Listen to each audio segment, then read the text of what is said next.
Please guess your answer, part 1 to 4. And finally tally your answer with answer sheet. Answer sheet is in the last of the video. Part 1. You will hear a man asking about voluntary work in the village that he has just moved to. First, you have some time to look at questions 1 to 7.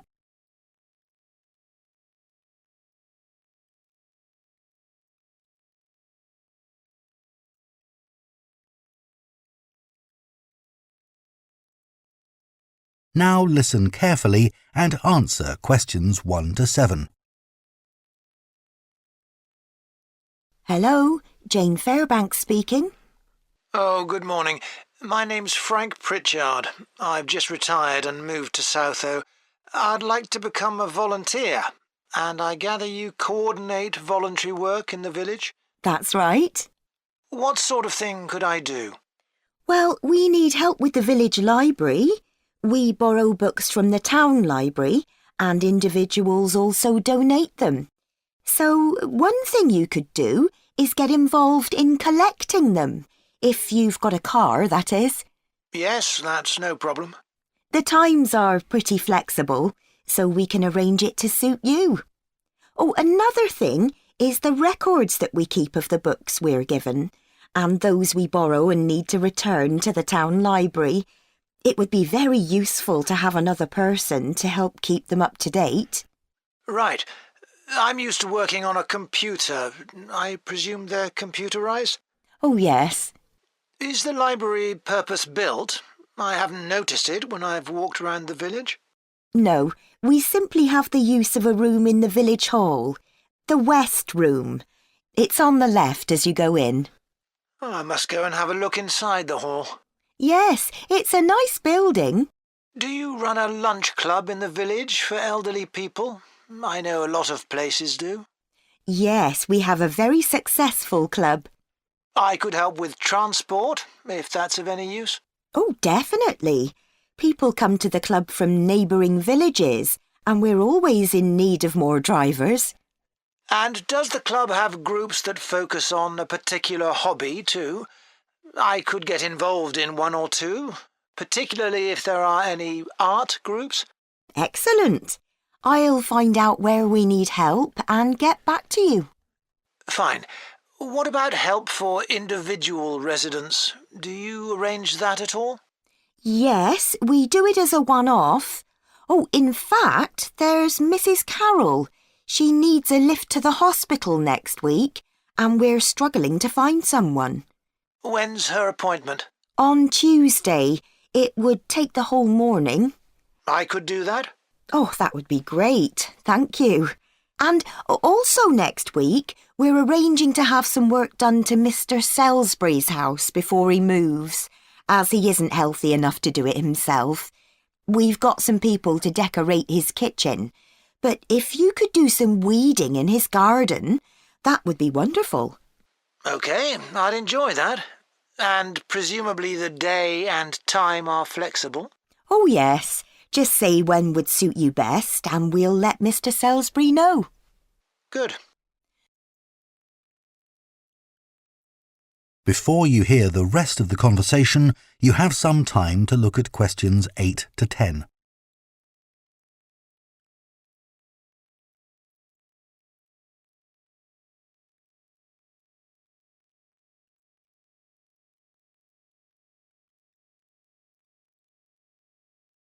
Now listen and answer questions 8 to 10. The volunteers group also organises monthly social events, which is a great way to meet other people, of course. Uh-huh. So next month, on the 19th of October, we're holding a quiz. A couple of residents are great at planning unusual ones, and we always fill the village hall. That sounds like fun. Can I do anything to help? Well, because of the number of people, we need plenty of refreshments for halfway through. So if you could provide any, we'd be grateful. I'm sure I could. I'll think about what to make and let you know. Thank you. Then on November the 18th, we're holding a dance. also in the village hall. We've booked a band that specialises in music of the 1930s. They've been before, and we've had a lot of requests to bring them back. I'm not really a dancer, but I'd like to do something to help. Well, we sell tickets in advance, and having an extra person to check them at the door as people arrive would be good. It can be quite a bottleneck if everyone arrives at once. OK, I'm happy with that. We're also arranging a New Year's Eve party. We're expecting that to be a really big event, so instead of the village hall, it'll be held in the Mountfort Hotel. The... Mountfort. Mountfort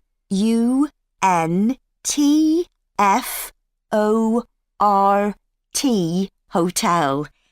It isn't in Southo itself, but it's only a couple of miles away. The hotel will be providing dinner, and we've booked a band. The one thing we haven't got yet is a poster. That isn't something you could do by any chance, is it? Well, actually, yes. Before I retired, I was a graphic designer, so that's right up my street. Oh, perfect. I'll give you the details, and then perhaps you could send me a draft? Of course. That is the end of Part 1. You now have half a minute to check your answers to Part 1. Part 2. You will hear a guide at a tourist attraction called Oniton Hall talking to a group of visitors. First, you have some time to look at questions 11 to 14.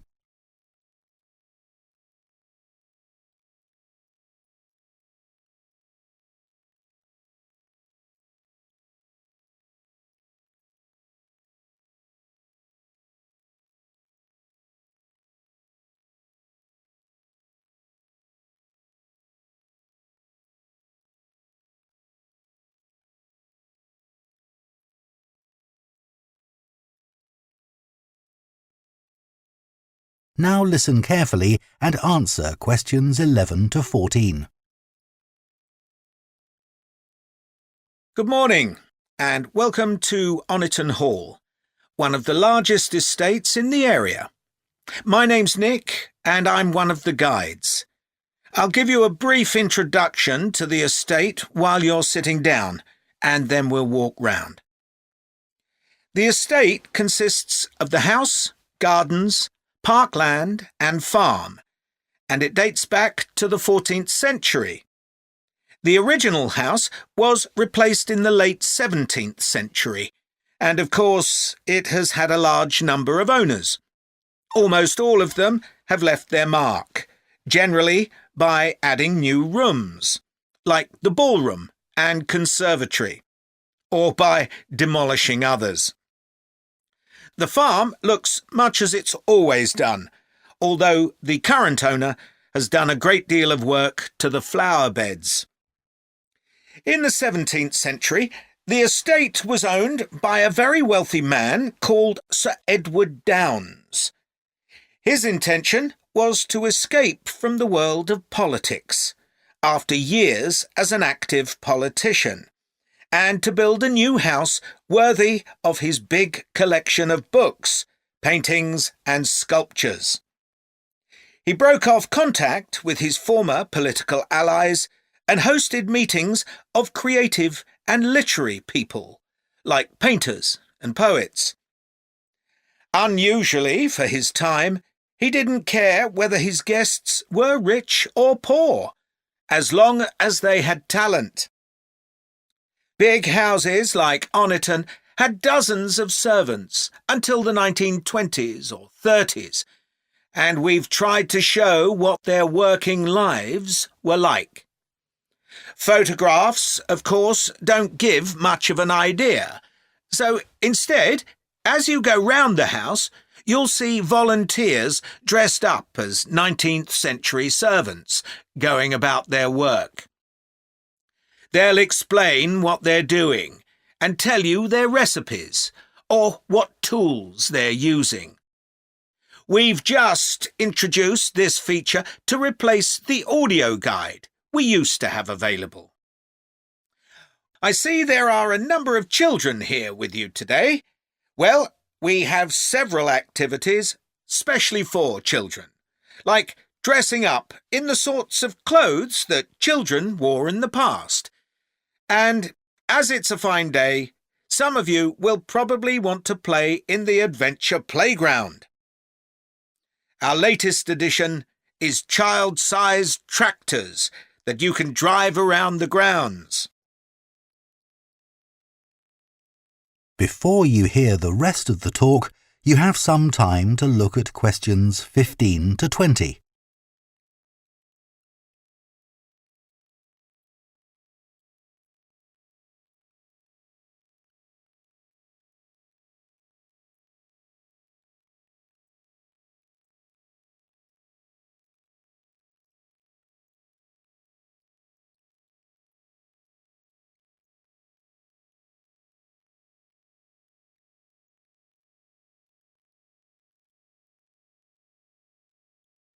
Now listen and answer questions 15 to 20. We'll also be going into the farm that's part of the estate, where there's plenty to do. Most of the buildings date from the 18th century, so you can really step back into an agricultural past. Until recently, the dairy was where milk from the cows was turned into cheese. It's now the place to go for lunch, or afternoon tea, or just a cup of coffee and a slice of homemade cake. The big stone building that dominates the farm is the large barn, and in here is our collection of agricultural tools. These were used in the past to plough the earth, sow seeds, make gates, and much more. There's a small barn, also made of stone, where you can groom the donkeys and horses to keep their coats clean. They really seem to enjoy having it done, and children love grooming them. The horses no longer live in the stables, which instead is the place to go to buy gifts, books, our own jams and pickles, and clothes and blankets made of wool from our sheep. Outside the shed, which is the only brick building, you can climb into a horse-drawn carriage for a lovely, relaxing tour of the park and farm. The carriages are well over 100 years old. And finally, the parkland, which was laid out in the 18th century with a lake and trees that are now well established. You'll see types of cattle and sheep that are hardly ever found on farms these days. We're helping to preserve them, to stop their numbers falling further. OK, well, if you'd like to come with me, we will start. That is the end of Part 2. You now have half a minute to check your answers to Part 2. Part 3. You will hear 2 theatre studies students discussing stage and screen performances of Shakespeare's play Romeo and Juliet. First, you have some time to look at questions 21 and 22.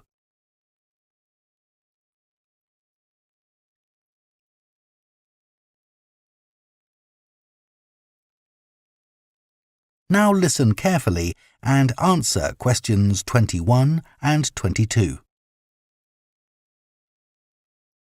Did you make notes while you were watching the performances of Romeo and Juliet, Gemma? Yes, I did.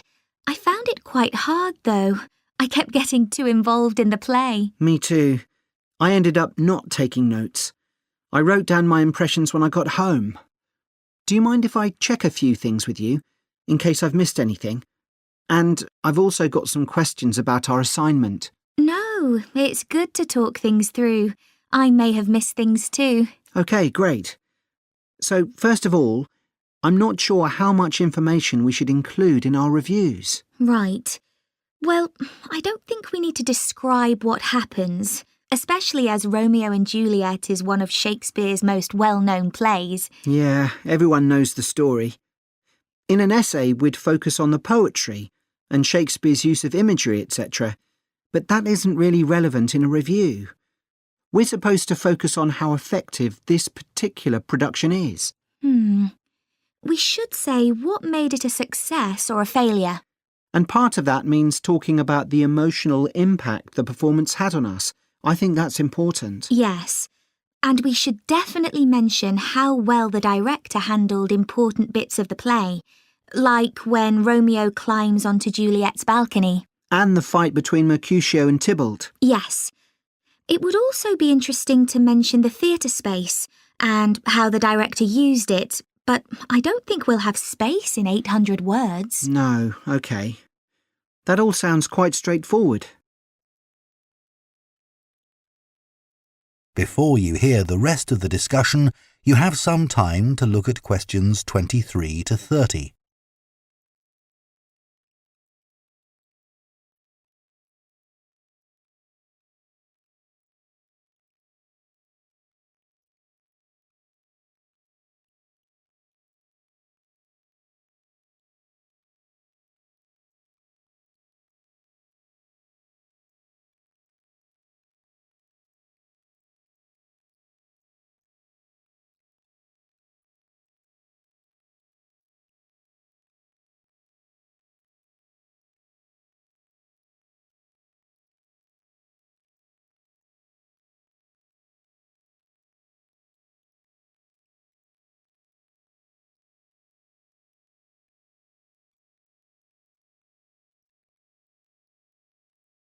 Now listen and answer questions 23 to 30.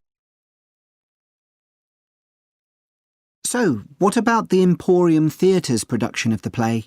I thought some things worked really well, but there were some problems too. Yeah. What about the set, for example? I think it was visually really stunning. I'd say that was probably the most memorable thing about this production. You're right. The set design was really amazing. But actually, I have seen similar ideas used in other productions. What about the lighting? Some of the scenes were so dimly lit it was quite hard to see. I didn't dislike it. It helped to change the mood of the quieter scenes. That's a good point. What did you think of the costumes?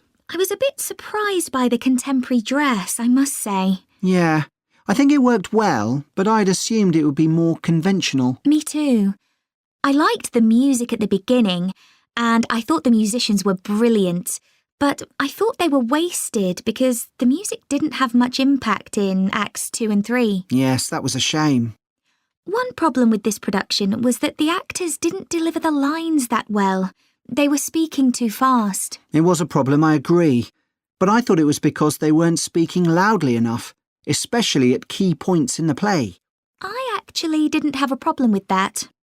It's been an interesting experience watching different versions of Romeo and Juliet, hasn't it? Definitely.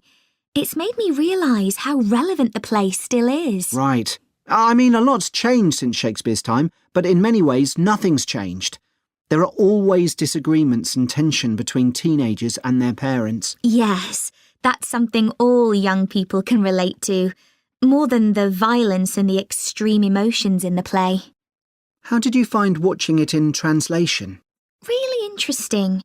I expected to find it more challenging, but I could follow the story pretty well. I stopped worrying about not being able to understand all the words and focused on the actors' expressions. The ending's pretty powerful. Yes, that somehow intensified the emotion for me. Did you know Shakespeare's been translated into more languages than any other writer? What's the reason for his international appeal, do you think?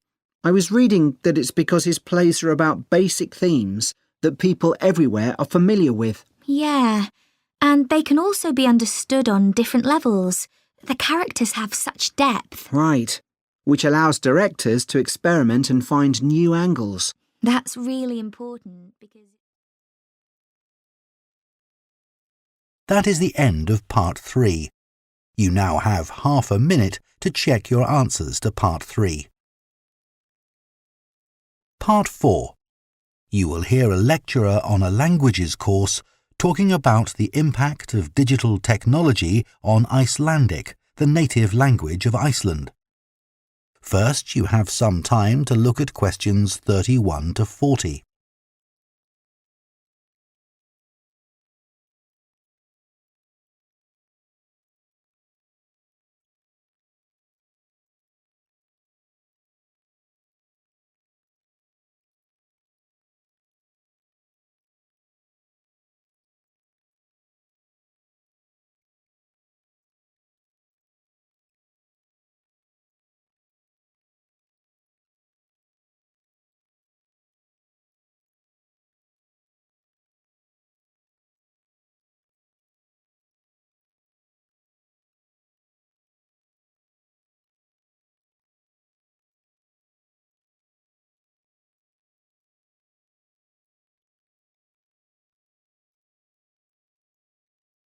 Now listen carefully and answer questions 31 to 40. Right, everyone, let's make a start. Over the past few sessions, we've been considering the reasons why some world languages are in decline. And today I'm going to introduce another factor that affects languages and the speakers of those languages, and that's technology, and in particular, digital technology. In order to illustrate its effect, I'm going to focus on the Icelandic language, which is spoken by around 321,000 people, most of whom live in Iceland, an island in the North Atlantic Ocean. The problem for this language is not the number of speakers, even though this number is small, nor is it about losing words to other languages, such as English. In fact, the vocabulary of Icelandic is continually increasing, because when speakers need a new word for something, they tend to create one, rather than borrowing from another language. All this makes Icelandic quite a special language. It's changed very little in the past millennium, yet it can handle 21st century concepts related to the use of computers and digital technology. Take, for example, the word for web browser. This is vafri in Icelandic, which comes from the verb to wander. I can't think of a more appropriate term because that's exactly what you do mentally when you browse the internet. Then there's an Icelandic word for podcast, which is too hard to pronounce, and so on. Icelandic, then, is alive and growing, and it's a big but, young Icelanders spend a great deal of time in the digital world, and this world is predominantly English. Think about smartphones. They didn't even exist until comparatively recently, but today young people use them all the time to read books, watch TV or films, play games, listen to music and so on. Obviously, this is a good thing in many respects because it promotes their bilingual skills. But the extent of the influence of English in the virtual world is staggering, and it's all happening really fast. For their parents and grandparents, the change is less concerning because they already have their native speaker skills in Icelandic. But for young speakers, well, the outcome is a little troubling. For example, teachers have found that playground conversations in Icelandic secondary schools can be conducted entirely in English, while teachers of much younger children have reported situations where their classes find it easier to say what is in a picture using English rather than Icelandic. The very real and worrying consequence of all this is that the young generation in Iceland is at risk of losing its mother tongue.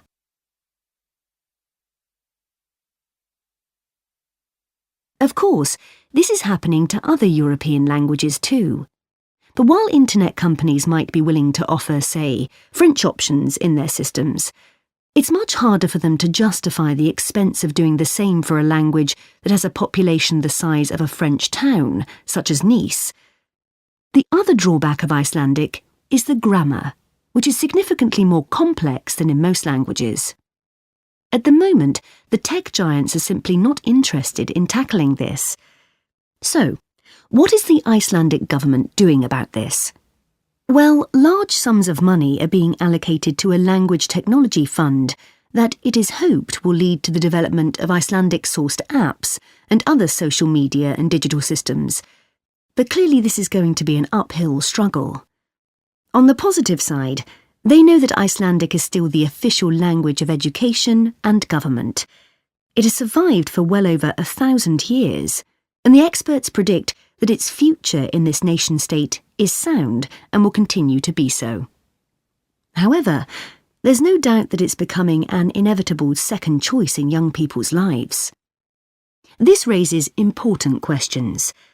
When you consider how much of the past is tied up in a language, will young Icelanders lose their sense of their own identity?